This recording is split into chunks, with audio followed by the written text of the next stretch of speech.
Welcome.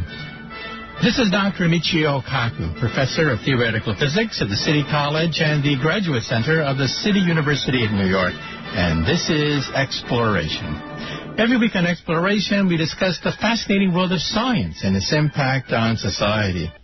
Well, let's just jump right into some of the top stories of the past week. Our lead story today concerns a bullseye that the Juno spacecraft executed as it went into a perfect orbit around Jupiter. The mission took 5 years at a cost of $1 billion. The spacecraft, which is about the size of a basketball court, sailed 500 million miles to Jupiter. And Jupiter, I should point out, is the third brightest object in the night sky. After the Moon, after Venus, we have Jupiter. And the spacecraft Juno went into a perfect orbit around Jupiter. And there's several things that have to be said about this. First of all, the probe is about the size of a basketball court when you unfurl the solar panels. And it showed that, well, NASA perhaps was exaggerating years ago when it sent plutonium into outer space. The Cassini spacecraft, which went even farther out to Saturn, contained 72 pounds of plutonium. Many people protested that fact because if there was a mishap, a small probability, perhaps no more than 1%, that there would be an explosion on the spacecraft, it would mean that perhaps plutonium would go into populated areas. In fact, NASA even contemplated a worst-case scenario when Disney World would have to be evacuated in case of an explosion involving 72 pounds of plutonium being sent aboard a spacecraft called Cassini. In fact, many critics said that would be the end of the space program.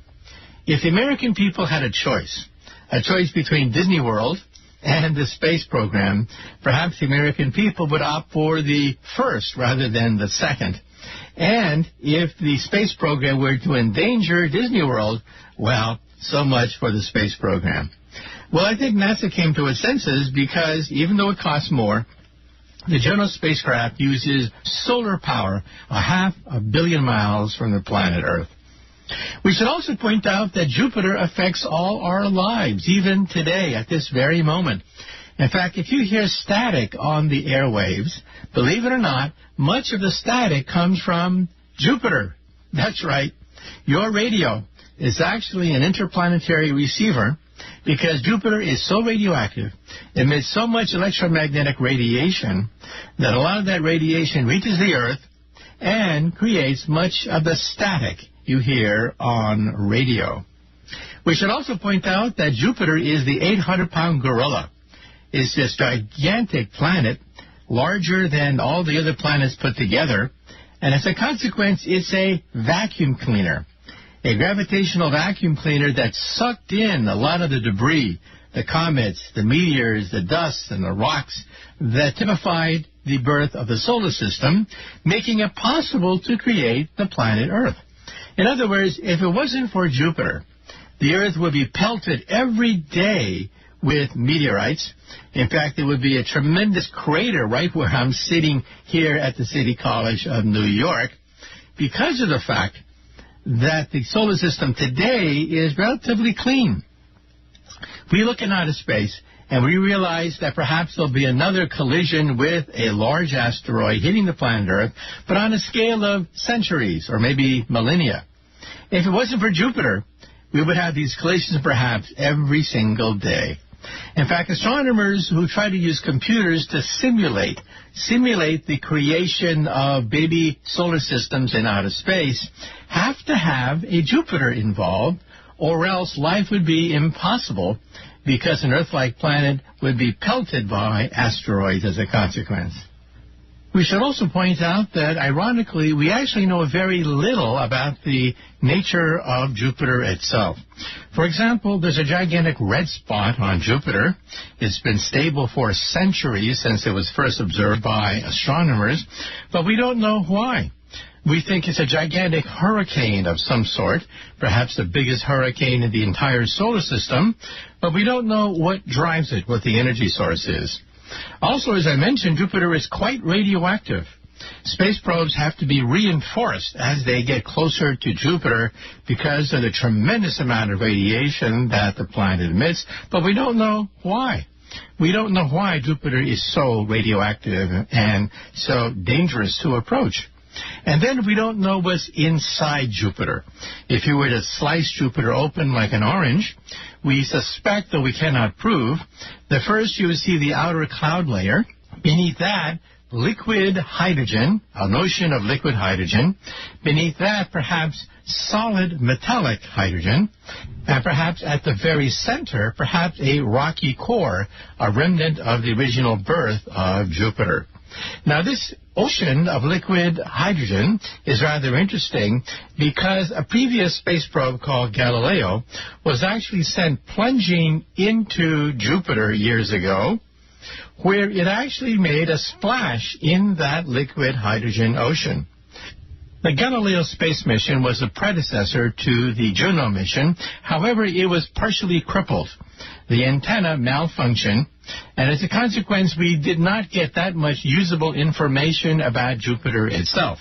However, we got tons of information about the moons of Jupiter, including Europa. And we know from the Galileo mission that underneath the ice cover of the moon of Europa, a moon of Jupiter, there's probably a liquid ocean. A liquid ocean perhaps much larger than our own oceans. A liquid ocean that could even conceivably harbor life as we know it. However, toward the end of the Galileo mission, it was running out of fuel, and NASA decided to plunge the Galileo mission into Jupiter, even though it was not properly sterilized. Now, to be fair, NASA scientists believe that as the space probe entered the atmosphere of Jupiter, it probably burned up and then splashed into the liquid hydrogen ocean. But we're not sure. There's always a probability that some of the germs left on the surface of the Galileo space mission will survive that and perhaps even proliferate, even though, of course, the likelihood of that is rather small. I should also point out that the Juno spacecraft, when it is at the end of its 2 to 3 year lifespan, it will also be sent plunging into the atmosphere of Jupiter, even though it also has not been thoroughly sterilized as a consequence. We also hope that the Juno spacecraft will be able to resolve many of the lingering mysteries concerning Jupiter itself. First of all, why is Jupiter so different from the other Jupiters we see in outer space? The Kepler spacecraft has identified roughly 2,000 extrasolar planets orbiting other stars, most of them the size of Jupiter. But hardly any of them look like our own Jupiter. First of all, many of them are on highly elliptical orbits, meaning that if there was any Earth-like planet, there would be a collision between Jupiter and the Earth-like planet after a certain point, or the Earth-like planet would be flung into outer space like a small marble. So the question is, why is our Jupiter so circular in its orbit? Pure luck? If it wasn't for that, we wouldn't be here right now talking about this question. Second of all, and this is most puzzling, many of these Jupiters orbit very close to their mother star, comparable to the orbit of Mercury. Now think about that. We're used to thinking of Jupiter, Saturn, Uranus, Neptune as the gas giants, which are really out there in outer space. Billions of miles in outer space for the most part. We think of them as cold and forbidding. However, many of the Jupiters that we see in outer space with our instruments are actually very close, orbit very close to the mother star. So the question is, what happened? A new theory has been proposed, and it's rather heretical, and that is Jupiters can migrate. They can execute a death spiral. They can spiral in because of friction caused by motion within the gas of the solar system. Now, luckily, our Jupiter is in a near-perfect circular orbit and will not collide with the Earth. And second of all, our solar system has been pretty much cleaned out. It is pretty empty. We don't see vast amounts of dust in our solar system. However, the thinking is, in other solar systems in outer space, they are so dusty that there's friction. And as a consequence, Jupiters begin to execute a death spiral, and that's why they are so close to the mother sun. And again, in those solar systems, we don't expect life as we know it. Any Earth-like planet would again be flung into outer space if Jupiter were to migrate closer and closer to the planet Earth. Now, for me, this is personally rather interesting because when I was in school, I still remember reading my first book about the solar system. And the book said that our solar system is probably average. It's probably normal. It's probably like a garden variety solar system. There are probably other solar systems out there in outer space which have circular orbits with the rocky planets orbiting close to the sun, like Mercury, Venus, Earth, Mars. The gas giants further out, Jupiter, Saturn, Uranus, Neptune, and beyond that, the comet belt. So when I learned astronomy for the first time as a child, everything seemed so simple. All the planets in the universe probably orbit in circles around the mother star, with rocky planets toward the center of the solar system, followed by the gas giants, which are further out, and then comets further out from that. Well, boy, were we wrong. All the books were wrong. We now know that our solar system is the oddball. Most solar systems are highly irregular. Orbits are highly elliptical or oval-shaped. That Earth-like planets are quite rare as a consequence because Jupiters can migrate in those solar systems. So we now realize that much of what we thought about our solar system is actually wrong. And speaking about our solar system, Mars is once again in the news. Many people believe that a mission to Mars may first land on an asteroid, then maybe perhaps land on some of the moons of Mars, and then land on the red planet itself, sort of like taking step by step. Well, then the question is, what are the moons of Mars like? Well, the moons of Mars are rather strange. First of all, the orbits are not quite according to Isaac Newton's laws of motion, leading some Soviet scientists years ago to say that perhaps they were man-made. Perhaps aliens created the moons of Mars as space stations. Well, now we have detailed photographs of Phobos and Deimos, and we realize that they're highly pockmarked, meaning that that's probably the reason why their orbits are not quite according to Newton's laws of motion. They're small enough so that micrometeorite collisions can nudge them away from a perfect Newtonian orbit. However, that leaves open the question, where do the moons of Mars come from? The leading theory that I read about when I was a child is that the moons of Mars probably were asteroids captured by the gravitational pull of Mars. However, that also poses a problem. We can measure the orbits of the moons of Mars very precisely and then run the videotape backwards. Newton's laws of motion are so precise, we can either run the videotape forwards or backwards millions of years, and we see that the moons of Mars did not come from a capture. They were not captured by the gravitational pull of Mars. Well, a new theory just came out, which is causing quite a stir, and that is that the moons of Mars originated in the same way that our moon originated. Our moon originated roughly 4.1 billion years ago because of a titanic collision, a collision between the Earth and a Mars-sized planet. And the debris spewed the material for the future moon into outer space. Both the Earth and the moon then coalesced because of Newton's laws of gravity to create the present-day Earth-Moon system. Well, the new theory is that the moons of Mars were also created in the same way. There was a small asteroid, perhaps maybe a third the size of Mars, which plowed into the red planet, leaving a gigantic meteoric basin.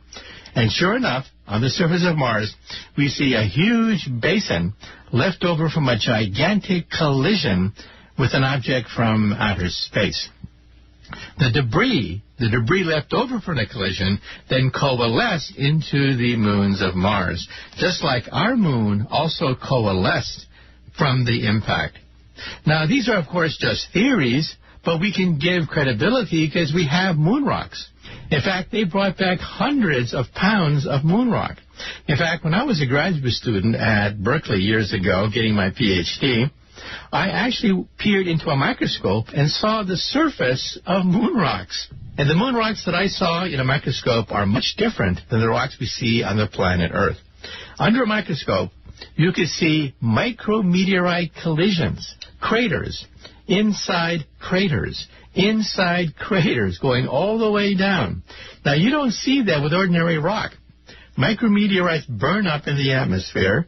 They don't hit the Earth, thank goodness. But on the moon, they do, because the moon has no atmosphere. So you have micrometeorite collisions of pebbles, tiny little pebbles that hit the moon and created small microcraters, and then craters inside craters inside craters. And you look at the chemical composition of these rocks, and bingo, you find that they have more or less the same chemical content as the Earth itself. So the Earth and the moon are twins. The moon was not captured by the gravitational pull of the Earth, or else the moon would have a chemical composition quite different. But we think that the moon was literally blown out of the Earth, just like the moons of Mars were blown out of Mars. Also, there's new news from outer space in terms of black holes. Last month, we reported that scientists, for the second time in history, have detected gravity waves from the collision of two black holes in deep space. Now we have an observation that also takes place here on the planet Earth, and we now have a radio telescope with the effective size of the planet Earth itself, detecting the details of a black hole ripping a star apart and gobbling it up. Now, first of all, how can that be? How is it possible that you can create a radio telescope the size of the planet Earth? Well, here's how it works. The larger the radio telescope, the more sensitive, the more accurate it is, because you have more electromagnetic radio waves being harvested by the radio telescope and analyzed. However, waves can be combined with other waves in distant locations. Therefore, if you have a network of radio telescopes around the planet Earth, spaced by thousands of miles, you lash them together, and then you combine the waves by computers so that you get an effective radio telescope the size of the planet Earth. So that's how it works. We lash together individual radio telescopes dispersed across the planet Earth, and then we have a computer that processes the information, combines it as if it were one gigantic radio telescope the size of the planet Earth. Now, why do we want this? This radio telescope would be so accurate, it could detect a quarter on the moon. Think about that, a quarter sitting on the moon. That's the resolution of a radio telescope the size of the planet Earth. So what happened is, scientists then turned this radio telescope toward a black hole 4 billion light years away. And they were able to get, for the first time in history, a detailed analysis of what happens when a star falls into a black hole. This is amazing. What they found first was the star is ripped apart. Some of the matter of the star goes plunging into the black hole, never to be seen again. Other matter orbits around the black hole. But in addition, some of the matter goes toward the north and the south pole. Now, at the North Pole, we have lines of force which shoot out from the North Pole like a jet. And sure enough, the matter from the ripped-up star, as it approaches the North Pole of the black hole, spirals upward and shoots out like a jet. So think of a top that's spinning such that the top and the bottom of the top spew out radiation. These are called jets, and they are perhaps the most recognizable feature of a black hole. In fact, if you're looking for a black hole in outer space, the first thing you look for is a spinning top such that radiation spits out like a jet from the North Pole and the South Pole. Well, bingo. That's what we have here. For the first time in history, we can actually see a black hole having lunch. A black hole ripping a star apart, shooting the radiation to the North Pole and the South Pole in two jets. Now, the ultimate goal of this process is to actually hone in on what is called the event horizon of a black hole. You see, surrounding a black hole, there is a sphere. a sphere whose radius is called the Schwarzschild radius. It is the event horizon. Anything that falls into the sphere never comes out again because the black hole is like a Roche motel. Everything checks in, nothing checks out. One day, scientists may be able to actually photograph the event horizon. It, of course, will be nothing but blackness surrounded by swirling amounts of gas, but that would be a tremendous accomplishment in science once we have the first photographs of the event horizon surrounding a black hole, the point of no return, as predicted by Einstein's equations back in 1915. This is truly an amazing feat using 21st century technology to test a prediction made 100 years ago. Also, bad news on the technological front. Many scientists believe that perhaps by the year 2020, we would see market penetration by self-driving cars into the commercial marketplace. Well, that hope perhaps has been dashed by bad publicity coming from a fatal collision involving a self-driving Tesla motor car. First of all, Tesla Motors is founded by Elon Musk, the same billionaire behind SpaceX and PayPal. So many people thought that Tesla Motors surely would be able to perfect a safe self-driving car. Well, what happened recently was a fatal collision took place. There was a truck that made a typical left turn in front of a self-driving car. The computer on the self-driving car did not recognize the truck as it swerved in front of it. The car hit the truck, and the driver died as a consequence. And there were headlines saying that perhaps this is a setback for self-driving cars. Well, first of all, we have to look at the record of self-driving cars and exactly what happened. First of all, self-driving cars have been driving on our roads for years, and we've had no fatal accidents. We've had some small fender benders, but it turns out it was human error that caused those fender benders. So self-driving cars have been on our roads in the past. So what happened here? You see, there are two basic components to a self-driving car. First is the GPS system, which locks onto satellites orbiting the planet Earth, 3 of them at any given time.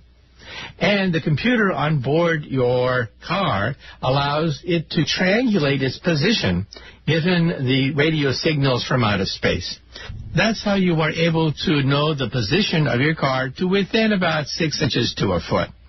However, there's a second component here, and that is your car has to recognize the position of other cars because these other cars are not connected to your car in any way. Perhaps in the future, all cars will talk to each other, but hey, that's for a future date. The weak link in the self-driving car is the radar system. The radar system that can identify children, toys, dogs, as well as trucks that are in the way. That, in turn, requires pattern recognition. That requires the ability of the car to identify what is in front of it. Now, here is the guess, though we're still investigating this accident. The first guess is that there was glare. Glare from the sun shining on the truck, so that, first of all, the driver was confused, and second of all, the pattern recognition software in the car was also confused, thereby allowing this fatal collision to take place. That, of course, is still a theory. It'll take time to verify this theory. But at the present time, it is a setback because pattern recognition is one of the weak spots in artificial intelligence. We can recognize handwriting. We can recognize people's faces. We can recognize junk for what it is. But computers have a hard time recognizing junk, a hard time recognizing handwriting, a hard time recognizing people's faces because there's so many parameters involved. As a consequence, simple pattern recognition is, of course, possible using computers today.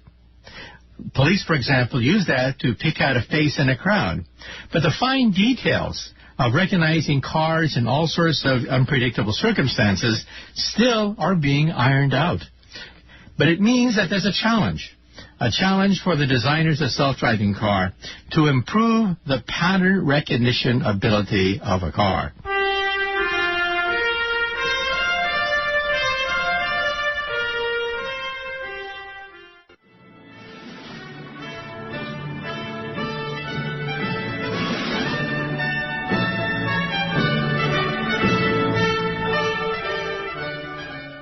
second part of Exploration, we're going to rerun a recording with Neil Tyson, my friend, astronomer, director of the Hayden Planetarium, and media personality. So again, in the second half of Exploration, we're going to bring on Neil deGrasse Tyson talking about astronomy and the universe.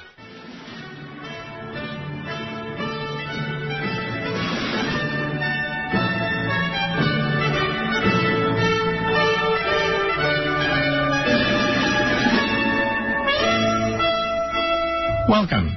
Once again, this is Dr. Michio Kaku, Professor of Theoretical Physics at the City College and the Graduate Center of the City University of New York, and this is the second half of Exploration.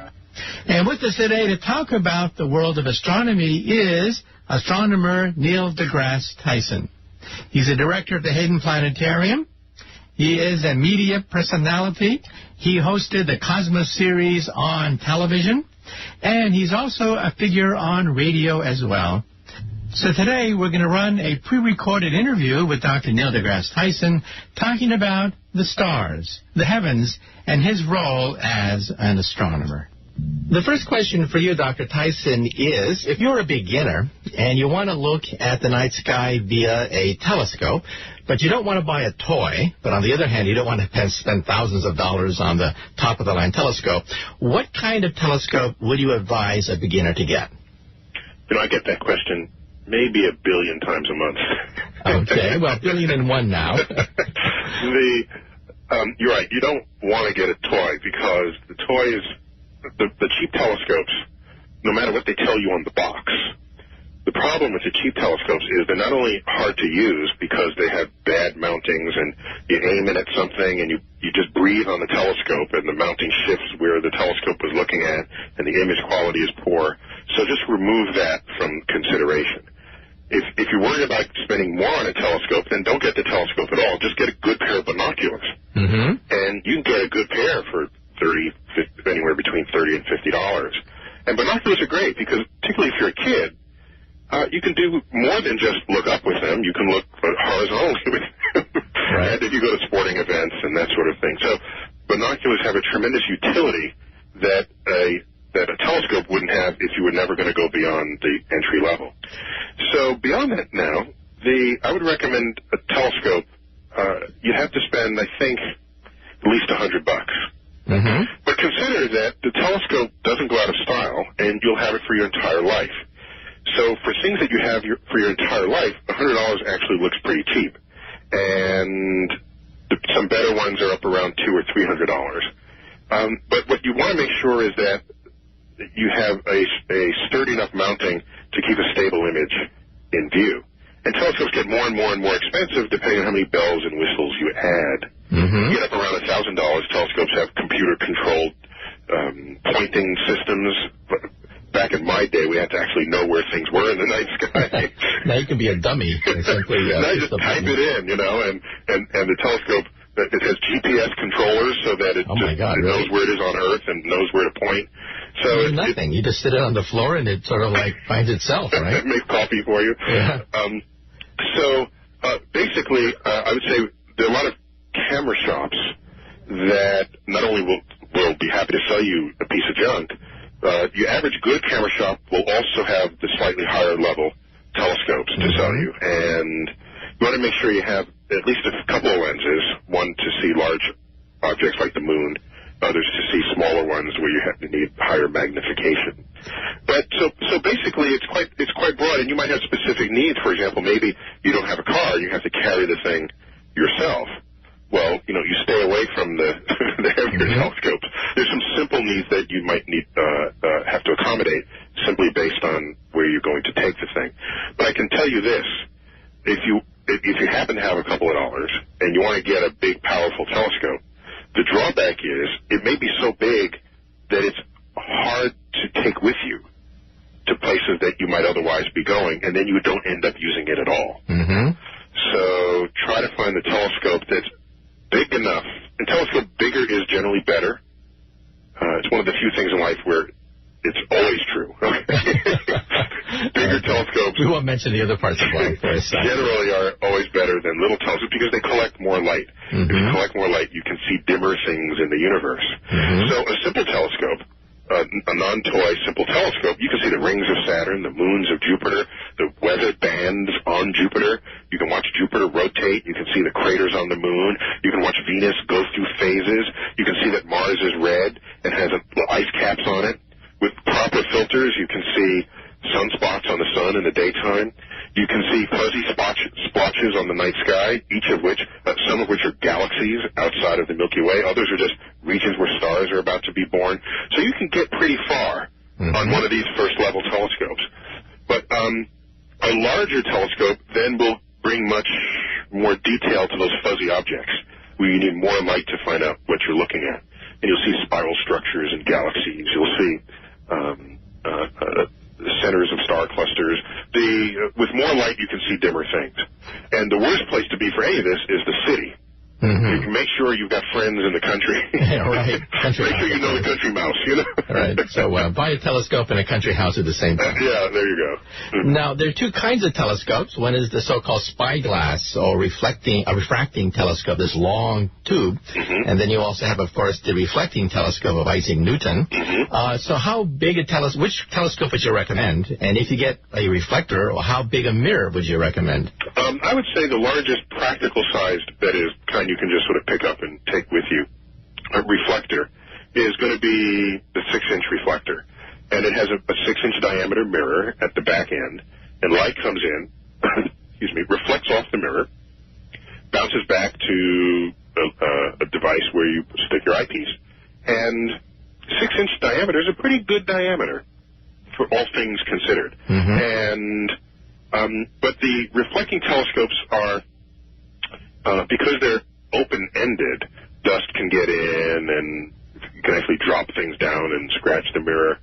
The other kind, the spyglass-style telescope, which is the more classically proportioned telescope, that if you were to draw a telescope sight unseen, it's probably the one you would draw, the kind that pirates use. It's just this long tube with a lens at one end and a lens at the other end, and akin to what Galileo developed. That kind of telescope is a refracting telescope. Of course, it describes what the lens does to the light. It bends the light down to a focus. And my personal first telescope was a 2.5-inch refractor. And it's a nice sized telescope, and it can see all these things that I told you a moment ago, the rings of Saturn and craters and mountains and valleys on the moon. But it's a little more rugged. It's rugged. If you've got sort of rugged kids, for example, or if you yourself are a rugged adult, that's the kind of telescope you would sort of haul with you as you went out into the country. And speaking about the rings of Saturn, during the Yankee game several years ago, it's a famous episode where the cameraman zoomed up and showed the rings of Saturn to millions of New Yorkers who had never, ever seen the rings of Saturn. That is cool. Well, that's a testament to how good the zoom lenses are today. Yeah. Zoom lenses, I don't know the age distribution of your audience, but the old-timers will know there was a day before which there were simply no zoom lenses. And if you look at the old TV camera lenses of the past, they had a selection of lenses on a turret, and they would rotate that to bring a different lens into use. And all of the director's instructions never involved a zoom because there were no zoom lenses. And the number of optical elements to make a working zoom lens is so high, and the number of surfaces that the light passes through is so high that the true solution to that had to await computers to make that work. And so now if you can look at a wide-angle view of Yankee Stadium and then zoom into the rings of Saturn, you got a good camera on your hands. Right. That would cost much more than your telescope. Yeah, much more. And the response was so enormous. So many people had never, ever seen the rings of Saturn. They called in. They thought it was a science fiction movie. And it was so great that the next day, they repeated it because the demand was so great during the Yankee game. Yeah. Well, we need more of that. Just a reminder that sometimes you got to look up. Which is, of course, hard for a lot of people. Particularly city people, where if you look up, it's the pigeons there or something, It's just not a natural thing to do. You take your life in your own hands when you look up in the city. And you might step in something, There are all kinds of hazards in the city. Okay, now let's talk about your early life. Was a telescope there in your early life that propelled you to become an astrophysicist? Yeah, I mean, I'm a city kid. In fact, I grew up in New York City, where the night sky, like I said, is a kind of a rare commodity. You don't even know it's there, really, most of the time. Mm-hmm. And my first telescope, actually, my very first telescope was a Christmas gift from my parents. Is that right? And that was this 2.5-inch. How old were you? Refractor. I was 13. Mm-hmm. And that changed your life. Also, it was not because it was my birthday, and I was just turning 13. Mm-hmm. And it changed. Well, no, I already knew where I was going, but the telescope empowers you to bring the vision to reality. Because I visited the local planetarium in New York, of course, the Hayden Planetarium. So I'd already been bitten by this cosmic bug, and now I had this hunger, and I had to feed it. And so that first telescope was a refracting telescope, and since I kept growing in my hunger and my thirst, I quickly outgrew that, and then I saved money from walking dogs. Oh, is that right? Yeah, in New York, as you may know. A lot of demand for walking dogs. A lot of lazy adults who own dogs in apartment buildings. You can't just let them out the back door. That would be a hazardous exercise if you live on the 30th floor of an apartment building. So you pay somebody, and they take your dogs out and you walk them. And in my day, I got 50 cents a walk, and a couple of times a day you'd walk the dog. I had it good back then. It doesn't sound like much money, but I didn't have to clean up after the dog the way people do today. That's the name of the game, right? Yeah, that's right. They charge more for it, I think. But anyhow, I used that money to buy my next telescope, which was in fact a 6-inch reflector. And so now you're with the big boys. I was card-carrying amateur astronomer, and it came with a few lenses. I bought some more lenses, bought the solar filters, and I was ready. I was ready to take in the universe wherever it would get delivered. And I would haul the telescope to the roof of my apartment building, a 22-story apartment building in the Bronx. And I'm embarrassed to say that I was much older before I realized that the name of the apartment building I grew up in was called the Skyview Apartment. Was that because it was just a word with no meaning to me. Right. While I lived there, and I looked back and I read the two words Skyview. Yeah, that's what I did up on the roof. So it's fascinating that yes, you can become an astrophysicist even if you are star-starved in the middle of the city. And also, I understand that you have written your memoirs talking about this. Tell us a little bit about your memoirs. Well, what happened was I kept getting so many questions about what I did when I was a kid and what I did in high school and college. I said, let me just write this down, and I just hand them the book. I said, read this, call me in the morning. And in fact, my memoir, which in fact had a very first appearance a few years ago, is now in its new edition that just came out last year, at the end of last year. It's called The Sky Is Not the Limit. And it's subtitled Adventures of an Urban Astrophysicist. That's a contradiction in terms, right? Like Microsoft Works. That's also a contradiction in terms. Urban astrophysicist. Well, you got to read it to find out how that contradiction gets resolved. But it chronicles part of what I think a reader might be interested in, how I got to where I am. But I don't then dwell on that fact because I'm principally an educator, and what I do is I share the universe with people, but through the lens that I happen to carry as an astrophysicist, but also as a sort of public person in that realm. So a lot of them are sort of vignettes on how an astrophysicist sees the world around you. Okay. Well, now let's talk about big telescopes, really big telescopes like the Hubble Space Telescope, which is currently orbiting the Earth. But if things go badly for the Hubble Space Telescope, it may plunge like a meteor, like a piece of space junk from outer space, and who knows, it'll land up in someone's backyard. What do you think about the accomplishments of the Hubble Space Telescope, and do you think it should be allowed to fall back to Earth? That's a very rich question, and let me address it a couple of ways, but I'm happy to be brief if you have other topics as well you want to cover. The Hubble telescope, as you may know, just celebrated its 15th anniversary, and there is no telescope that's orbiting the Earth that has that longevity, and that longevity came about, and the belovedness of the telescope in part came about because we were able to fix the thing. to service it, to improve it. As electronics and technologies advance, you go up and swap out the detector, that's the business end of the telescope, and put in a new one.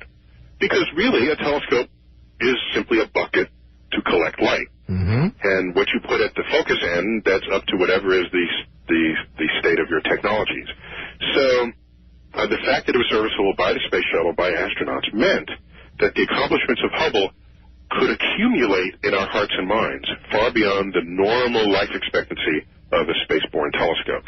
And so whole generations of people grew up knowing Hubble as their favorite thing, through elementary school into high school and into college.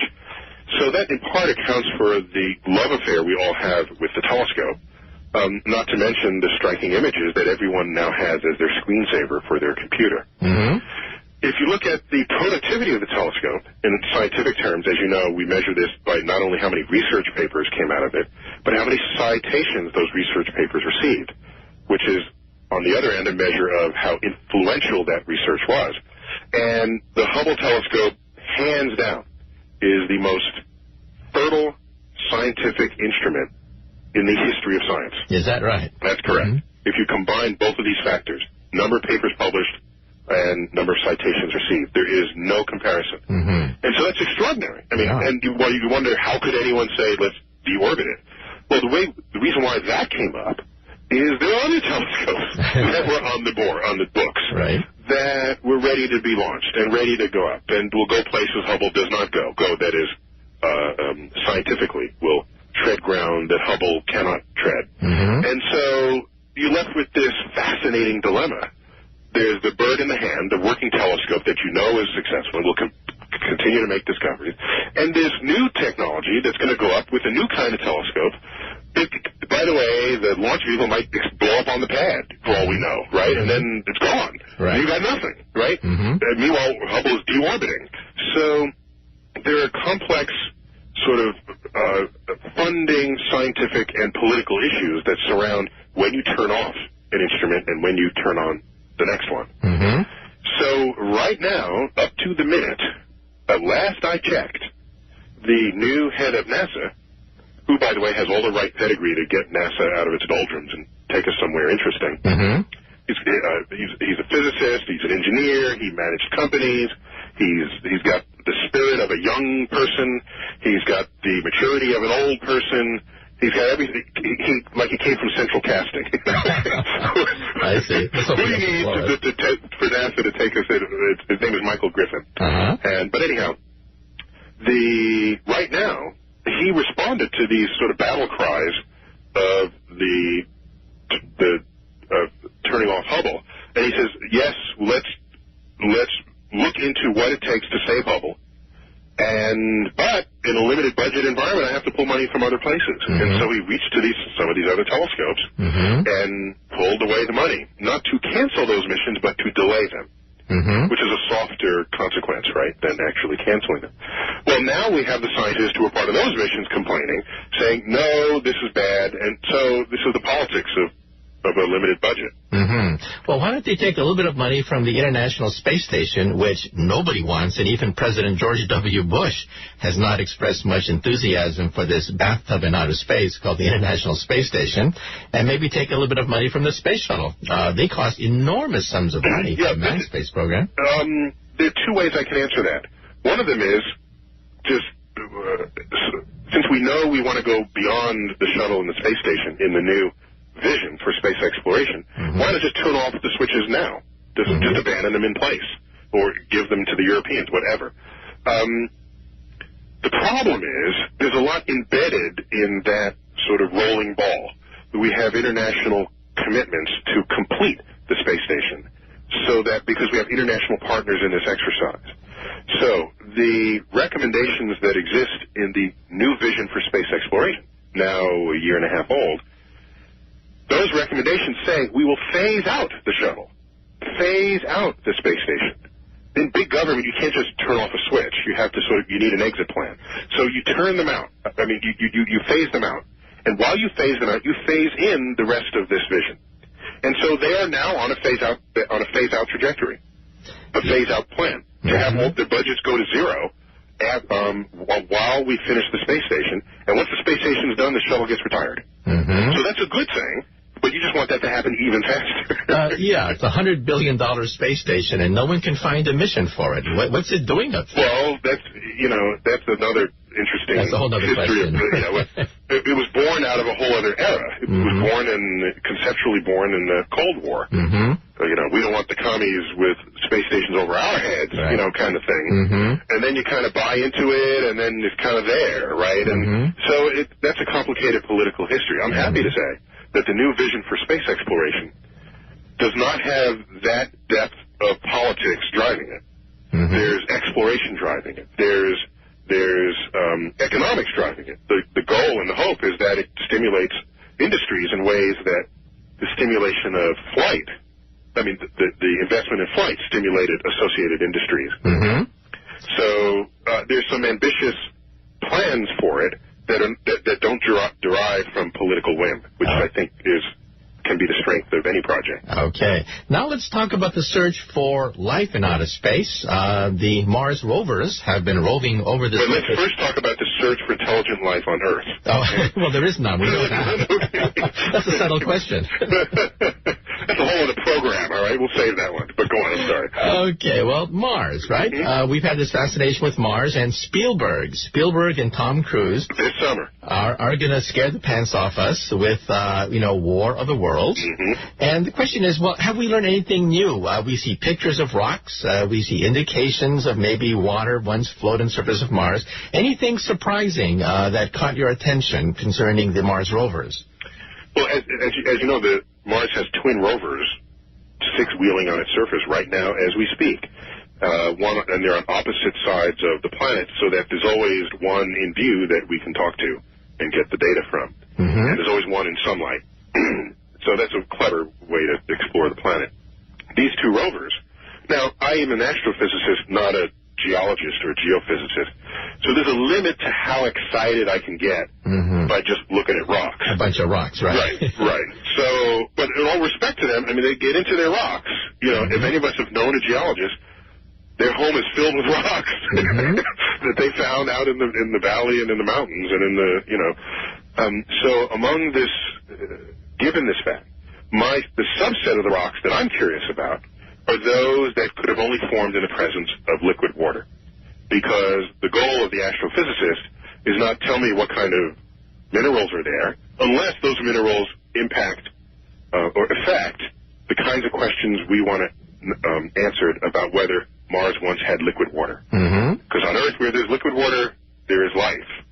So we have this, you can call it a bias, but I think it's an okay bias, that the search for life as we know it involves the search for liquid water. So NASA has this mantra, follow the water. And so these rovers had, as one of their primary missions, look for rocks that may have been formed in the presence of water. And in fact, they found them. So we are jumping for joy at this. And so that helps us shape the next mission to Mars, because we know there's no water on the Martian surface. Where did the water go? It's a big mystery. And most experts in this effort believe the water sunk down into the surface and has now formed a kind of permafrost. And so your next round of missions to Mars are going to have to be able to dig. And so we're going to go to places where we think the water is shallowest and start digging. And so that's the role of these missions in the big picture for our search for life on Mars. And speaking about digging, in the near future, NASA wants to send a space probe to one of the moons of Jupiter, Europa, which may have a liquid ocean underneath the ice cover. And, NASA does have plans. I've seen some of the animation for it, to dig right through the ice of this moon of Jupiter to access the ocean and perhaps one day send a submarine down there.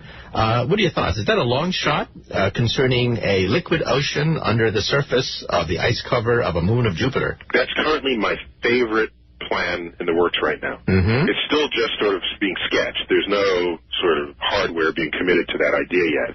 But in the minds of creative people, the hardware is getting committed. They're trying to figure out how to do this. There's this moon of Jupiter. By the way, the whole Jupiter system, and it's got dozens of moons, I have lost count, One of those moons is one of the largest among them, discovered by Galileo. In fact, it's called one of the Galilean moons. It's called Europa. And it is way outside of this zone around the sun where the temperature's just right for liquid water. Earth is in that zone. We're not too close. We're not too far. We're just right. It's Goldilocks. We're just right to have liquid water. You go to Jupiter, you expect everything to be frozen. But you know something? The ice on the European surface is, yes, it's frozen. There are cracks in the ice. We should also point out that at one point, NASA and the European Space Agency were seriously thinking about sending the Europa lander. The Europa lander would not only just land on the ice cover of Europa, but would send a submarine through the cracks into the ocean underneath the ice cover, and perhaps take photographs, who knows, of microbial life, perhaps things like jellyfish, or perhaps even organisms more complex like fish and squid. However, we should point out that the Europa lander has been delayed, and as a consequence, is not on the front burners of NASA at the present time. So we don't expect to be able to explore the oceans of Europa anytime soon. However, it's tantalizing to realize that because Jupiter-sized planets are much more common than Earth-sized planets, perhaps we've been barking up the wrong tree. Perhaps the place to look for life in outer space is not on Earth-like planets, but on the moons of Jupiter's. And we think that Jupiter-sized planets are many times more plentiful than Earth-like planets. So in other words, aquatic life that gets its heat from tidal forces from a gas giant, could be a lot more frequent, a lot more commonplace in the galaxy than organisms like us. It's something to think about.